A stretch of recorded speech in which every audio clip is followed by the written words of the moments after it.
Hello everyone, Manish है। Welcome to MM tax club. आज हम इस वीडियो में बात करेंगे जीएसटीआर 9 एनुअल रिटर्न के अंदर जो डिटेल्स होते हैं प्रीवियस ईयर के और करंट ईयर का डिटेल, नेक्स्ट फाइनेंशियल ईयर में जो रिपोर्ट हुआ है उसको कहाँ पे जीएसटीआर 9 के अंदर दिखाना है।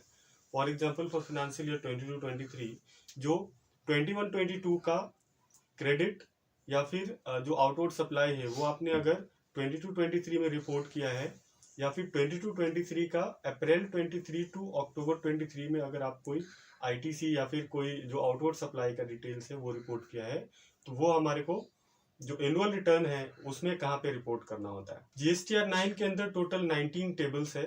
19 टेबल्स में कुछ टेबल्स ऐसे हैं जो 22-23 के डेटा ही कैप्चर करते हैं और कुछ टेबल्स ऐसे हैं जिसमें नेक्स्ट ईयर में जो आपने क्लेम किया है उसका डिटेल्स कैप्चर होता है।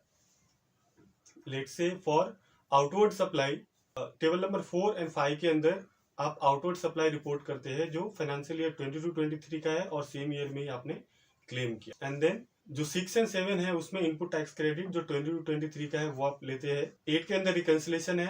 9 के अंदर आपका जो पेमेंट का डिटेल्स है करंट ईयर का वो जाता है।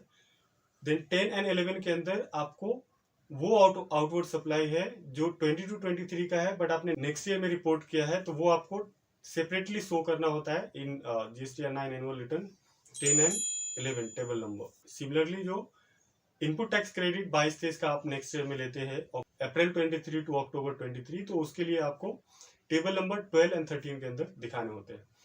जीएसटीआर 9 फाइलिंग के ऊपर डिटेल एक्सप्लेनेशन है हमारा वीडियो, वो आप सेपरेटली देख सकते हैं। इस वीडियो में हम ये देख रहे हैं कि 21-22 का डेटा अगर कोई 22-23 में रिपोर्ट हुआ है वो किधर शो करेंगे, एंड 22-23 का डेटा अगर करंट ईयर में रिपोर्ट हुआ है दैट मीन्स कि अप्रैल 23 टू अक्टूबर 23 में, तो वो कहाँ पे रिपोर्ट करेंगे।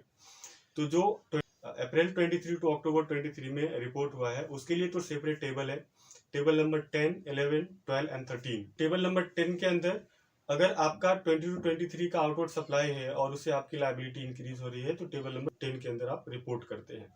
एंड टेबल नंबर आप आउटवर्ड सप्लाई शो कर रहे हैं in current year April 23 to October 23 for financial year 22-23, but आपकी जो लायबिलिटी है वो रिड्यूस हो रही है, तो वो केस में आप टेबल नंबर के अंदर दिखाते हैं। सिमिलरली फॉर द आईटीसी अगर आपका इनपुट टैक्स क्रेडिट है और वो इनपुट टैक्स क्रेडिट रिवर्स कर रहे हैं करंट ईयर में 22-23 का अप्रैल 23 टू अक्टूबर 23 में अगर रिवर्स कर रहे हैं तो आप टेबल नंबर 12 के अंदर दिखाते हैं। अगर आप एवेल कर रहे हैं क्रेडिट तो आप टेबल नंबर 13 के अंदर दिखाते हैं। टेबल नंबर 13 का जो रिकंसिलेशन है वो जो रिकंसिलेशन होता है आईटीसी रिकंसिलेशन टेबल नंबर 8, वहां पे ये डेटा ऑटो पॉपुलेट होता है। और 10-11 का जो भी डिफरेंशियल टैक्स लायबिलिटी है, बिकॉज आउटवर्ड लायबिलिटी आप रिपोर्ट कर रहे हैं टेबल नंबर 10 एंड 11 के अंदर, तो उसका जो भी इफेक्ट होएगा वो टेबल नंबर 14 के अंदर आपका टैक्स पेमेंट का डिटेल्स जनरेट होएगा ऑटो पॉपुलेट। अभी प्रॉब्लम ये आती है, बहुत सारे टैक्स पेयर्स को प्रॉब्लम ये आती है कि जो डेटा हमने 21-22 का जो डेटा मैंने 22-23 में क्लेम किया है आइदर आईटीसी या outward supply credit note debit notes हमने रिपोर्ट्स किए हैं, तो वो डेटा हम कहाँ पे डालेंगे इन जीएसटीआर 9। तो जीएसटीआर 9 के लिए सेपरेट टेबल दिया हुआ नहीं है कि आप 21-22 का data while filing the annual return of 22-23 आप 21-22 का डेटा आप वहां पे फीड कर सकते हैं जो आपने 22-23 के अंदर क्लेम किया है। तो जनरली क्या होता है, अगर पहले हम आउटवर्ड सप्लाई की बात करें कि आउटवर्ड सप्लाई का कोई क्रेडिट नोट डेबिट नोट है या फिर कोई अमेंडमेंट आपने किया है जो 21-22 का है और 22-23 में आपने किया है, उसका डेटा का क्या इफेक्ट होएगा जीएसटीआर 9 के अंदर, बिकॉज टेबल तो वहां पे है नहीं जीएसटीआर 9 के अंदर कि आप 21-22 का डेटा वहां पे शो कर सके जो आपने क्लेम किया था 22-23 में। तो जो 21-22 का 22-23 में हो रहा है वो दो तरह से आप रिपोर्ट कर सकते हैं। एक तो वो हो सकता है कि 21-22 में आपने वो आइदर इनवॉइस जनरेट किया था या फिर क्रेडिट नोट डेबिट नोट 21-22 के अंदर ही जनरेट किया था बट आप वो लेना भूल गए थे या रिपोर्ट करना भूल गए थे, तो वो केस में क्या होएगा, वो बैकडेटेड जो आपका क्रेडिट नोट डेबिट नोट है वो आप शो करेंगे 22-23 के अंदर। दूसरा एक केस हो सकता है कि credit note debit note relate करता है 21-22 से, पर आपको मालूम पड़ा 22-23 के अंदर कि हमारे को उसका क्रेडिट नोट या डेबिट नोट रेज करना है। तो समझो कोई क्रेडिट नोट रेज करना है आपको अप्रैल 23 के अंदर, मई 23 के अंदर, तभी आप रेज कर रहे हैं अगर क्रेडिट नोट, तो वो केस में जो आप डेट डालेंगे उसका वो 22-23 का ही डालेंगे। अप्रैल में तो अप्रैल का डेट डालेंगे, मई में तो मई का डेट डालेंगे, जो कि फाइनेंशियल ईयर 22-23 के अंदर आता है। अब हम टेबल नंबर 4 की अगर बात करें, जो जीएसटीआर 9 का है, टेबल नंबर 4 एंड 5, 4 के अंदर वही सारे आउटवर्ड लायबिलिटी की डिटेल्स आपको पॉपुलेट होते हैं, including all that adjustment relating to the outward supply, debit note, credit notes and all.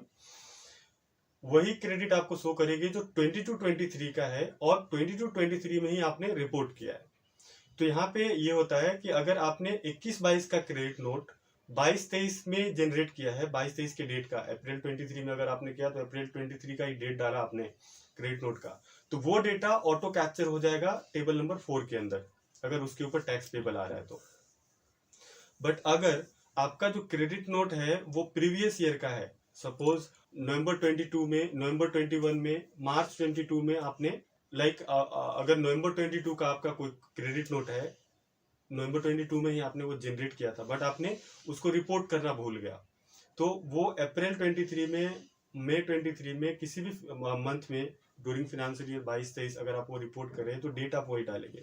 तो जैसे ही आप वो डेट डालते हैं 21-22 का क्रेडिट नोट के अंदर, तो वो जो डेटा है जब भी आप फाइल करेंगे जीएसटीआर 9 रिटर्न, तो आपका वो क्रेडिट नोट वहां पे कैप्चर नहीं करेगा जीएसटीआर 4 में, बिकॉज जीएसटीआर 4 के अंदर वो आपको 22-23 का डेटा जो 22-23 में आप कर रहे हैं वही डेटा कैप्चर करेगा।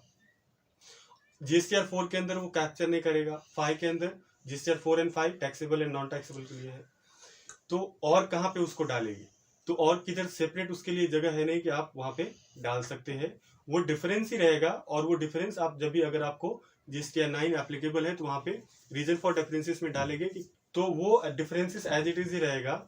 अगर आपको जीएसटीआर 9C एप्लीकेबल है रिकंसिलिएशन स्टेटमेंट, तो वहां पे आप रीजन फॉर डिफरेंस लिखेंगे कि हमारा ये क्यों डिफरेंस है, और इसके लिए जो भी है वो वर्किंग आप रेडी रखेंगे। इन फ्यूचर अगर आपको कोई स्क्रूटनी वगैरह आता है तो वो केस में आप ये रिपोर्ट कर सकते हैं कि हमारा क्यों ये डिफरेंसेस। अभी आते हैं आईटीसी के केस पे। आईटीसी में क्या डिफरेंसेस रहेंगे। से फॉर एग्जांपल अगर कोई आईटीसी है जो 21-22 का आपने 22-23 के अंदर क्लेम किया है, आइदर एवेल किया है या फिर रिवर्स किया है, तो उसका डेटा क्या होगा कि 3B के अंदर आपने वो रिपोर्ट किया। जो 3B का डेटा है, 3B में जो भी आपने आईटीसी क्लेम किया है वो टेबल नंबर 6 के अंदर ऑटो पॉपुलेट हो जाएंगे। बट जैसे ही आप रिकंसिलिएशन स्टेटमेंट में जाएंगे, टेबल नंबर 8 के अंदर जाएंगे रिकंसाइल करने के लिए, तो वहां पे आपको डिफरेंस दिखाएगा, बिकॉज टेबल नंबर 8 में रिकंसिलिएशन करते हैं from ITC data populated in GSTR 2A, तो 2A के अंदर जो ऑटो पॉपुलेटेड रिपोर्ट होता है आईटीसी के लिए उससे कंपेयर करते हैं। तो फाइनेंशियल ईयर 22-23 में आपका 2A में वही डेटा आएगा जो फाइनेंशियल ईयर 22-23 का है, बट आपका जो 3B है, 3B के अंदर जो आपने क्लेम किया है वो 22-23 एंड जो 21-22 का डेटा है वो भी वहां पे पॉपुलेट होगा। तो अगेन यहाँ पे भी आपको ये डिफरेंसेस ऑलवेज रहेंगे, और ये डिफरेंसेस के लिए इसके लिए भी सेम वे आपको वर्किंग रेडी रखना है। इन फ्यूचर अगर आपको कोई लिटिगेशन आता है डिपार्टमेंट के साथ, तो तब भी आप ये उनको बता सकते हैं कि क्यों डिफरेंसेस है, एंड अगर 9C है तो वहां पे रीजन ऑफ डिफरेंसेस आप लिख सकते हैं। आई होप ये वीडियो हेल्पफुल रहेगा आपके लिए। Please share this video and subscribe my channel.